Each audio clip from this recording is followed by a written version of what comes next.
Pistol report coming live every Tuesday at 7 with Steve Cat Pie and the man and Eric. And the voice of NEW, Vince Berry. Hitting all the topics like a clothesline flurry. Turn up your speakers and hear them out. You can listen from your car, even on your couch. They too raw, who NXT, handing out SmackDowns, follow on IG. Plus, it's sponsored by Tagging Your Date. Go to YouTube and sub now for every update. It's all wrestling here, no safe space. Now listen in, time to hear from some of the greats.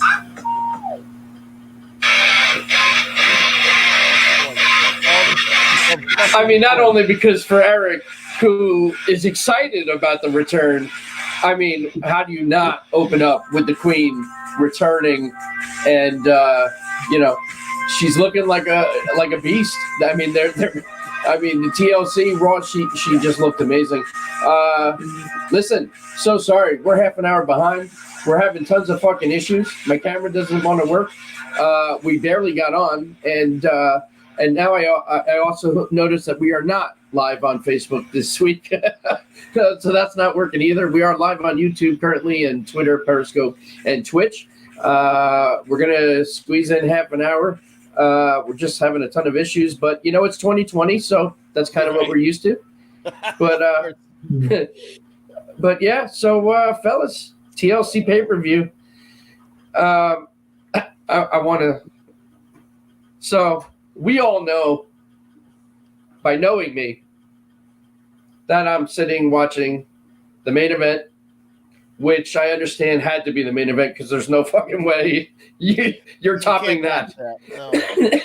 And I'm watching Bray Wyatt go up in flames. Now, listen, we all know somehow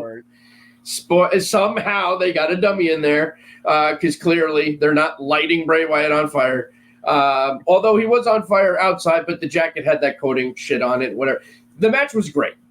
I absolutely loved the match. I loved the new Inferno match. It was definitely not what the fact that Fiend comes in within 3 minutes to Sister Abigail, throws his hands up, and the fucking fire. I mean, it was just, there were great moments. It was thrilling. It was great to watch. And then I'm sitting here watching the Fiend go up in flames, and of course my first thought is, and I believe I did send this to the group, if they have killed the Fiend, I'm done. I'm walking away. I can't.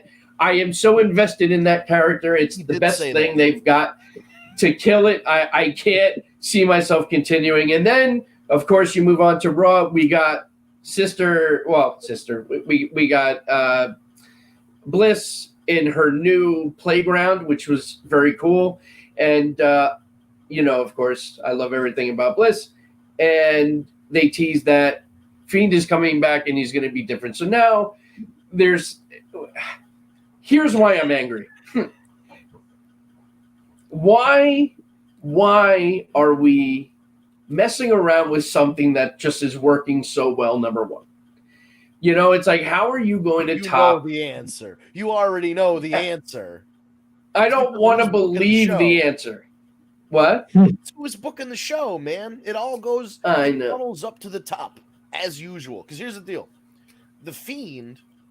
How does this next character of the Fiend be cooler than the one we've already got? I mean, that's the thing. It's fucking dead. I mean, he might as well, he should come back with fucking Max Moon boots on and shoot steam, for Christ's sake.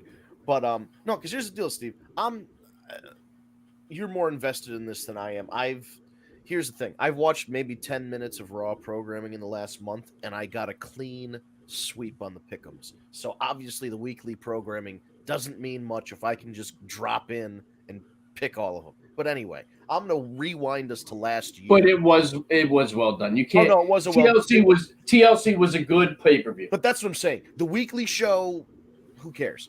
The pay-per-view was actually a good pay-per-view. Some of the shit, I didn't like some of the stuff. We'll get into that briefly. There was some, but not like, I didn't hate it. I didn't hate the pay-per-view. I think it was a good pay-per-view. But there were nitpicks, of course. But let me just take you back a little over a year ago when The Fiend first came out. And the first thing we said was, The Fiend shouldn't get the title or challenge for the title right away, because if he wins, then that means the next thing that has to happen is somebody has to knock down this big monster, and if he loses, you knock down the big monster right away. And what the fuck happened? Disqualification in a Hell in a Cell for the first time ever, because the Fiend was going to hit Seth Rollins with a big hammer, and then Seth Rollins hit the Fiend with a little hammer, and somehow that was a disqualification instead of the big hammer. But whatever. That made no. So right That out made of no the gate, fucking sense. they took a character that people were instantly invested in, and they fucked it up right away. The first match. Then they had to go back and fix it in Saudi Arabia and do that other match with the red lights. I don't know if it was Falls Count Anywhere or whatever the fuck it was. And the Fiend won. So, but then, blah, blah, blah, brand split, boo, switch draft, whatever it is, Goldberg beats him. And now Randy Orton beats him. He's the opposite of the Legend Killer. He's like, next week, he's going to come out and Hulk Hogan's going to leg drop him and Shawn Michaels is going to sweet chin music him. So I just don't understand it, because the Fiend as a concept is great. It gets him over, and it could get somebody else over when they finally beat him. It didn't need to go to Randy Orton. It didn't need to go to Seth Rollins. It didn't need to go to any of these guys. It needed to go to fucking Ricochet or so. Not that's a stupid one, but you know what I mean. There are guys on the roster like, okay, imagine Retribution doesn't exist. The Fiend, he's this big monster. He's so powerful, blah, blah, blah, this, that, and the other thing. Who could possibly beat him? We don't have a guy on the roster that's big enough or mean enough or whatever. And then out comes Donovan Dijak. And Donovan Dijak, no mask, no goofy shit. He comes out and says, well, you're a big motherfucker. Guess what? So am I. And I'm going to kick your ass. And then he, after a chase and losing maybe one or two pay-per-view matches, the big build-up, the payoff is the new guy beats the Fiend and gets over. Instead, what we have is an act that should be getting a lot of people over. That's really only getting Bray Wyatt and Alexa Bliss over. This isn't getting Randy Orton doesn't need this. Why are we going back to Randy Orton lighting the Fiend? Well, no. Hold on a second. Well, now hold on. First of all, we've already done listen. I understand what you're saying, but you can't. This story wrote itself because of the fact they did it 4 years ago, and the fact that they were able to tie it in from 4 years ago made it an intriguing story. The build-up for me, everything that played out up until this pay-per-view, I thought was done perfectly. And then, you have the match. I'm not even so mad that Fiend is the one that got lit up. But it was kind of like, like old school, Kane's arm gets lit on fire. They come running out with a fire extinguisher or whatever. Now you just fucking engulf the whole thing. And now you're teasing another variation of the Fiend. And maybe I'm understanding it wrong, but that's what it's coming across as. Right, like the thing that I said after it happened, and then this was before Raw, but I still stick to it. I'm like, is the Fiend going Super Saiyan? For those of you who don't watch anime, there was a very famous anime called Dragon Ball Z, etc., Dragon Ball GT. The characters, Saiyans, who were like already superpowered because they came from a different planet, whatever, blah, blah, blah. When they reached a certain power level, they would turn Super Saiyan, and they would go, brah, and their hair would turn yellow and stand up on end, and they'd shoot like lightning and shit out of their fists, and they became an ultra-powerful being. They resembled themselves, but there were differences in their appearance and then their strength level and the moves. So that's, the theory is the Fiend is now going to be fucking Super Fiend or whatever they're going to call it. And this is going to be like when Shredder got the ooze and turned into Super Shredder in Teenage Mutant Ninja Turtles 2, The Secret of the Ooze. Kevin Nash. It was Kevin Nash. It all ties back to wrestling. But that's what I'm saying. I'm feeling like there's going to be spikes and shoulder pads and I don't know, something. The Fiend is going to be more of a creature. You know what I mean? Like with all this special effects stuff that they're doing, I have a feeling that now that they've got this idea for the press, they have this very realistic mask. Maybe the mask is going to be more of a full head, like a prosthetic thing. There are ways they can go to make this more of a disturbing creature. But then the question is also, what do you do with Bray Wyatt? Is he still going to be the creepy Mr. Rogers type of Pee Wee Herman like kind of character? You know what I mean? Because the thing, I guess my biggest issue is, again, why fix something that's not broken. Right. Like everything about this character and what he's doing is 100% on. Why fuck with it? The addition of Alexa Bliss was an absolute home run. There are weeks that she outshines Bray Wyatt, and that's okay. The two of them together, it's a match made in heaven. This whole story, to me, is the most. I look forward to it weekly, and there's not many things in WWE that I look forward to every week. I do get into. I've gotten into really, really become a really big fan of what they're doing with Roman. And we always said once he turns heel, the fact that Paul Heyman's writing all his shit and he's listening to Paul, his promos have never been better. The matches are great. The stories have been great. But for me, TLC, even that. First of all, let me say this too. I think Kevin Owens, Roman Reigns stole the show. And that's probably the match of the show. And I can't tell you the last time I've picked personally a Roman Reigns match to be the match of the night at a pay-per-view.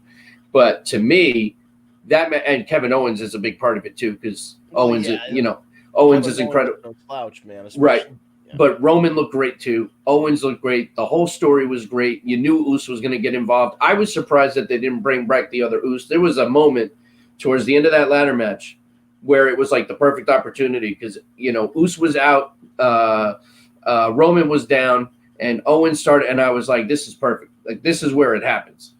And it didn't, and I was kind of surprised. But, listen, at the end of the day. Expecting somebody to come, like Daniel Bryan or somebody to come out and help Kevin Owens. He's getting his ass whooped by two guys, and nobody comes out to help. Yeah, but in the end, I was really well done. I mean, they broke a shit ton of tables. It was well done. They told the story well. And the match, Roman wrestled a good match with Owens. The two of them are good together. The chemistry's there. Yeah. I just didn't like the finish. Like I liked everything up until Roman Reigns punching Kevin. Like, here's the thing.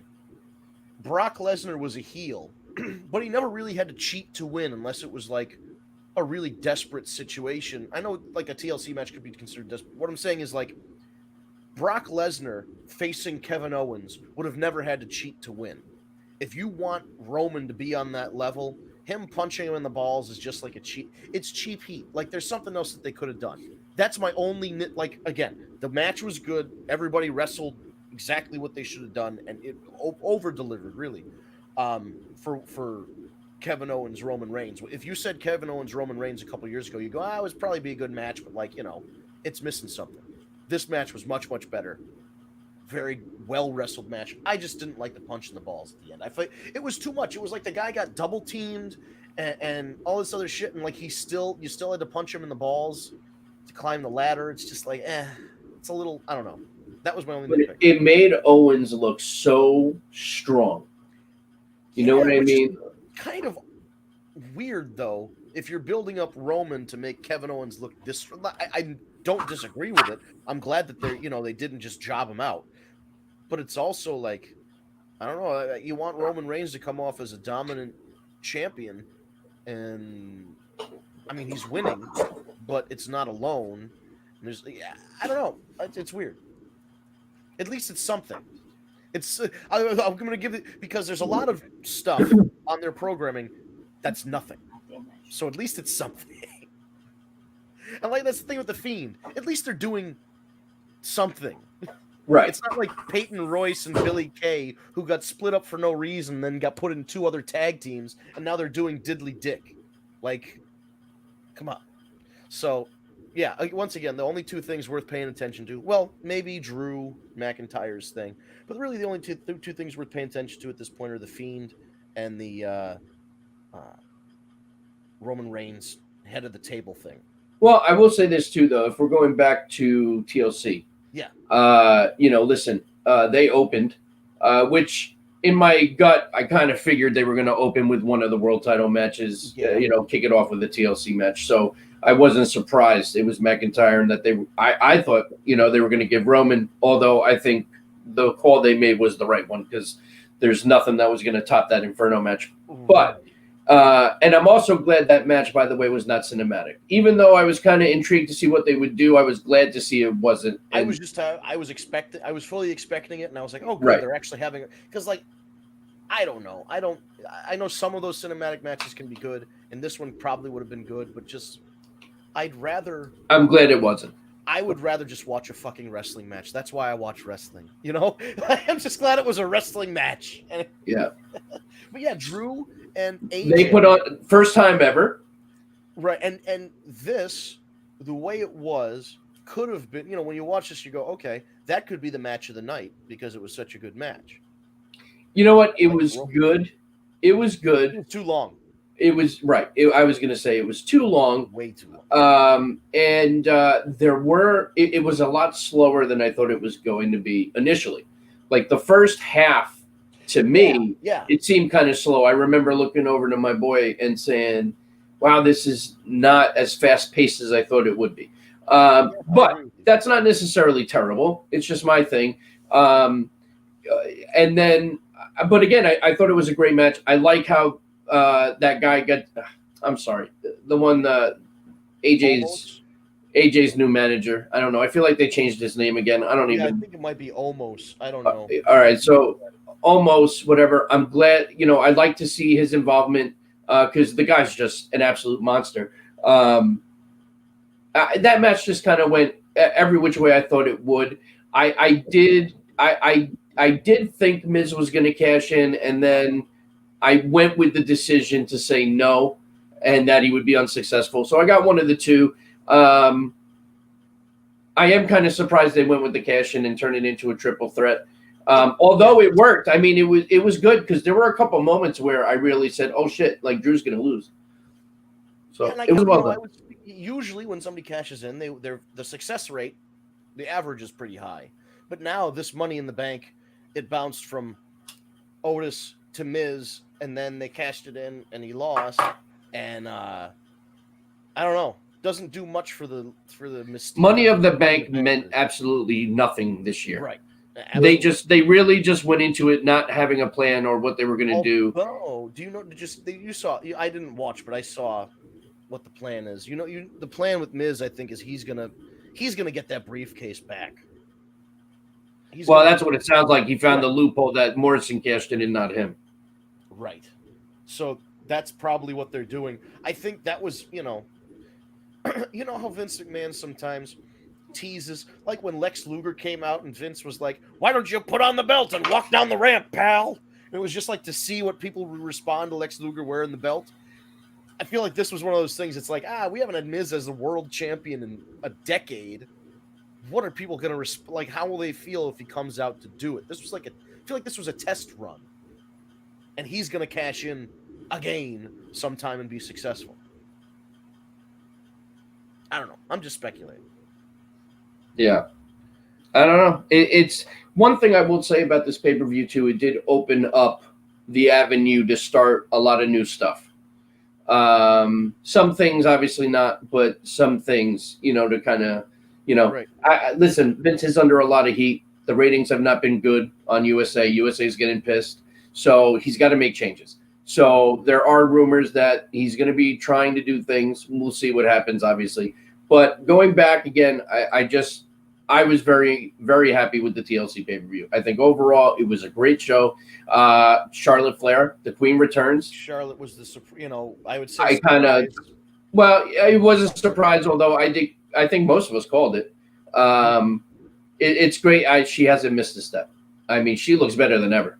She fucking squashed those jobbers. She was just like, "I'm not selling for you," and fucking getting that pin, man.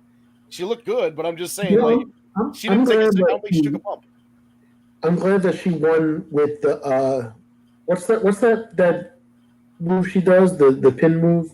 Oh, like that snap mare? Natural selection. Oh, I'm glad she went with that because I didn't want to see Shayna tap. So yeah, no, that would have been a bad. They did it that way. Yeah, couldn't make Shayna tap. I wouldn't have minded if Nia tapped though.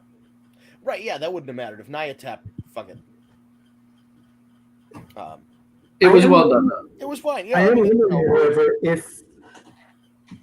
if Lana is still going to be somewhat involved in this, and she's going to turn on either Asuka or Charlotte because of jealousy or something. Well, see, that's not necessarily a bad idea, although it seemed to me right before Charlotte got cut off on Monday when she was cutting her promo, she was about to say, and you being the women's champion, Right. and then she got interrupted. So I'm thinking this is going to turn into Asuka's now going to return the favor, give her a shot at the women's title, and that's going to then start one of them to turn, or they're going to break up or whatever. Although I am enjoying Charlotte as a face again, Yeah, but I just think Lana turning is an interesting possibility too. But is it interesting? Well, I don't Hey, know. listen. There was one other rumor that was going around. Thank God it wasn't true, and that was Eva Marie was going to be the partner. Oh, God. Right. Yeah, that's why I say surprise was really there were only like 2 or 3 options, and Charlotte was the best one. I kept saying it had to be someone, either Charlotte, if not Charlotte, someone on Charlotte's level. And not for nothing, they're a beast of a tag team. Oh, I mean, yeah. that's within the kayfabe structure of WWE, this is like Triple H and Stone Cold when they were the Yeah, Tag who can Team stop these two? It's a fucking this is theoretically a team that should never lose. Like they're just Correct. Especially if you see them wrestle Mandy and Peyton. You're like, oh, this match is going to go 30 seconds, and Charlotte's going to step all over him, and then Asuka's just going to squirt mist in the air.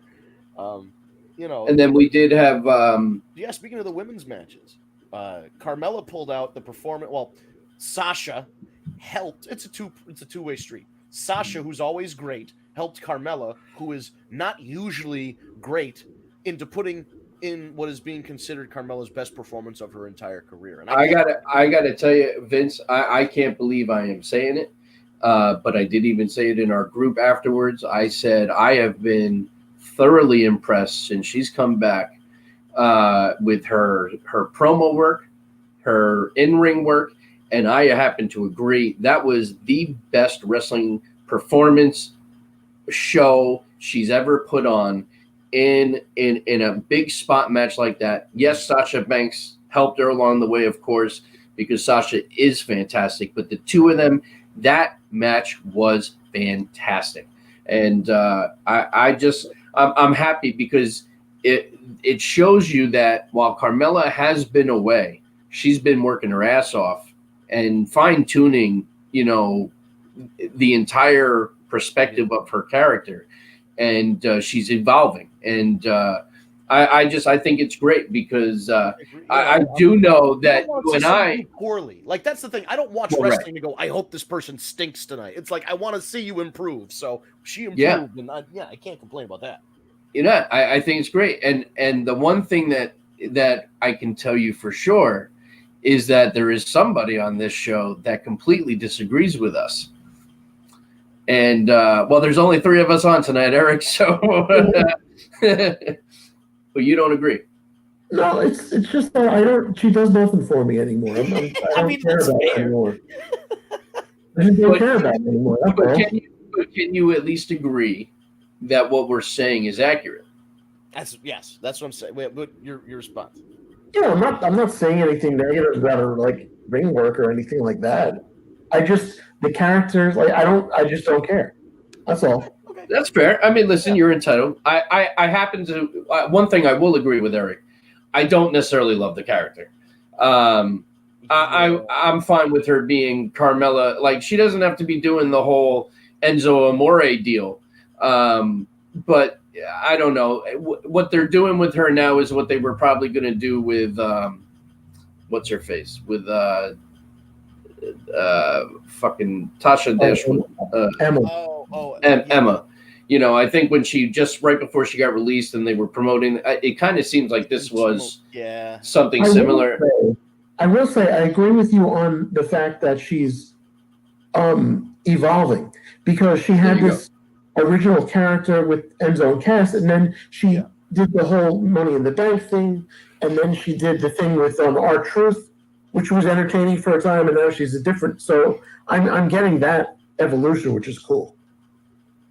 Hey, can't fault somebody for trying new things and trying to better their character. So, Well, and especially when you can see the difference. the work's being like put we're down. just regular guys that watch the show, and we're sitting there saying, "Wow, like there she's could come be a a very day long way."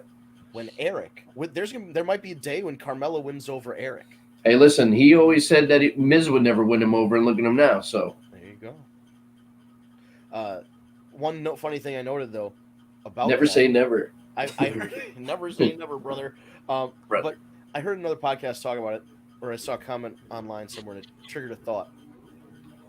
People like Drew, like Carmella, there's a couple others.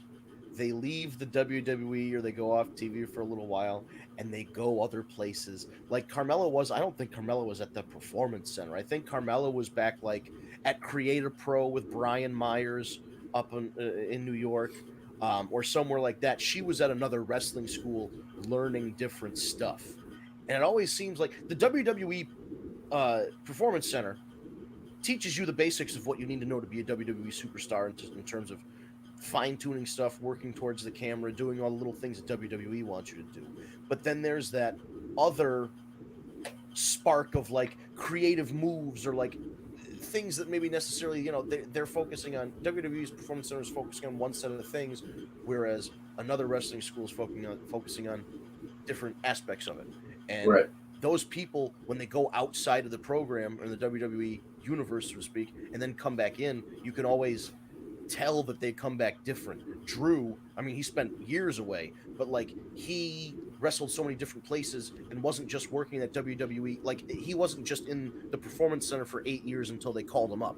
This was like he evolved. And Carmella, bless her heart, there, like she went away and found somewhere that would teach her these different things to kind of get her more over, and here she is. And I appreciate that, but for me, it's more the work she must be putting in. It's behind the scene, right? That's what I'm saying. In the ring. It's just the in ring is what I was very impressed with. The work that you do off camera is often more important than the work you do on camera. Well, that's. I don't mean to cut you off, but you know what? That's like Braun Strowman right now. Like, yes. If you did you see the latest? I mean, he's got holy shit! But the one where he was like, do you miss me or something or something like that? Dude, he's an animal. He is so shredded right now; it's insane. Good for him. He's leaned out and like that helps his health as well. What change he's made in the last 4 or 5 years? He goes, I had to give up the burgers. Well, I mean, but look at him. He was a guy, like, he came in, he looked like a power lifter. He was kind of chubby, like chubby in the sense of, like, he was obviously... He almost looked like the guy from Revenge of the Nerds. Yes. Like, with the hair, the build, like, it was, like, that to me was what it looked like. And that was it. And he just stood in the background, and he didn't do anything. And he's improved so much that I think if he's able to come back for the Rumble, obviously there's not going to be a crowd, or if there is, it's going to be a very small crowd. He'll get a good reaction returning at the Rumble. Maybe Fiend is returning at the Rumble. Scares, Randy Orton eliminates a bunch of people. He's in the ring by himself. 3, 2, 1, lights go out. It's the fucking Fiend. I would have to say that he's coming back before then. I know. But that's the thing. CM Punk quit WWE with the world title and came back a week later. Can any of this stuff like air out? We need time to breathe. Listen, the Fiend is one of those characters that technically they could, because you got Bliss. And Bliss can buy the time. You know what I'm saying? The way she phrased everything in that promo, she said, "This is my playground that he made for me." Who is he? The Fiend made it for her. Steve, did that reassure you a little bit? Right, and then she said something like, and when he comes back, he can come back anytime you want. Whatever it was, the way she phrased it is like, you might have to put up with me swinging on a swing set for a couple weeks, but that's true. And then she said, and if and when he does come back, he'll be something that you've never seen or something. And I know that USA is they're wanting more like hardcore type of shit. I'm not talking bleeding and shit, but I'm just talking like the Kiss Demon, brother. Yeah, they want it. You know what? They want it scarier, and they want it more like they don't want it PG. Yeah, but I mean, like, And I'm I not can watch referring The to like Walking sex Dead or to watch anything. somebody get lit on fire. Like, I can watch Game of Thrones to watch somebody get lit on fire. Like, I don't need people getting lit on fire in my wrestling. It's just, I don't know. Like the Inferno match, if it just ended with the coat being burned and he hits the RKO, fucking fantastic. Once he burns the lifeless body of a coworker, it gets into this hinky area of like, all right, what are we Right. doing here? Right. Your comment was great too. The only place where you can light somebody off on fire and not get arrested. Yeah, I said no cops, nobody's getting. I mean, we just had witnesses. Everybody saw it happen. It's on tape. Yeah. But yeah, and he just and the funny thing, he comes out on Monday. There's nobody's arresting him. He didn't have to post bail. He's just out wrestling on Monday. Yeah. So yeah, overall a good show. Again, like the nitpicky things were burning the Fiends to death for me. Yeah, Roman Reigns I agree with you. punching Kevin Owens in the balls, and I know that's such a minor thing. It doesn't matter. But like, oh, and the first TLC match with Drew and AJ just being a smidge, and by smidge like 10 minutes too long. That first whole 10 minutes, I think you guys, the first whole 10 minutes of that match could go, and then everything else that happened with AJ and Drew speeding things up, going through that, the Miz coming in and then working into the finish, that could have been the match rather than the whole 10 minutes of fucking slowing it down, you know? But anyway, very, very minor nitpicks on a show that you know, their weekly programming might stink, but they're actually turning out decent pay-per-views once a month, so. Amen to that. Well, listen, I'm sorry that it was such a short show. It sucks because we have so much to cover, but we are at the top of the hour. We are going to follow us all over the social media. Vince will go through everything, but follow us and we will update you as to whether or not we will be live next week or if we're going to see you in the new year. We have to work on schedules and things like that, but keep an eye out. We will let you all know. But yeah, Vince, I'll let you close it up. Have a wonderful Christmas and sure thing. all that good shit. You. I know Hanukkah's over, but I hope you have your Hebrew fun this year. As good as it may be. But yeah, thank you guys for tuning in to another edition of the War Report. If you celebrate Christmas, Merry Christmas. If you celebrate another holiday, Happy Holidays. And I hope you are well and that your family is well. And that even if you cannot be together physically, you can still be together in spirit through the technology. Do not be alone this Christmas. If you are alone this holiday season, reach out to us. We're friendly folks. If you want to talk wrestling, nobody should be alone during the holidays, and we wish you well. So also follow us on social media at Tag Me a Date. That's most of the places that you can find us. Twitter, Facebook, Instagram, Periscope. YouTube is all Tag Me a Date, no spaces. Twitch.tv/War Report is our Twitch channel. And you can, so if you prefer a audio version rather than the video version, you can subscribe to Stitcher, SoundCloud, Spotify, Apple Podcasts, or Google Play Podcasts. Again, you just look for Tag Me a Date or the War Report. You'll find us, subscribe. The audio version comes out 24 hours after the video version, so usually on sometime during Wednesday. And also, we'll take time out here. Ryan, one of our own, lost his grandmother recently within the last few days, and all of us just want to extend not only our condolences to Ryan but his whole family. Yes, sincerest condolences. We've already said this privately, but if there's anything we need to do for Ryan or the rest of the family there, we definitely will do what we can. So if you need us, we're here for you. And just keep them in your thoughts and prayers, because losing a loved one around the holidays is, absolutely heartbreaking. And I just feel for Ryan and his family so much. So not to sincerest encounter, but it's the holidays, folks. I want to, we got to stick together here as we come into a new year. 2020 may not have been the best, but 2021, maybe things are looking up for all of us. So again, follow us on social media at Tag Me a Date. Subscribe on YouTube, subscribe on the podcast repository if you want to listen to the audio version. That's going to do it for us this week. If we do come back next week, whenever we come back, we will celebrate our 6th anniversary. We would have done it a little bit today because I think right around now is our official 6 years, but we want to have an official show.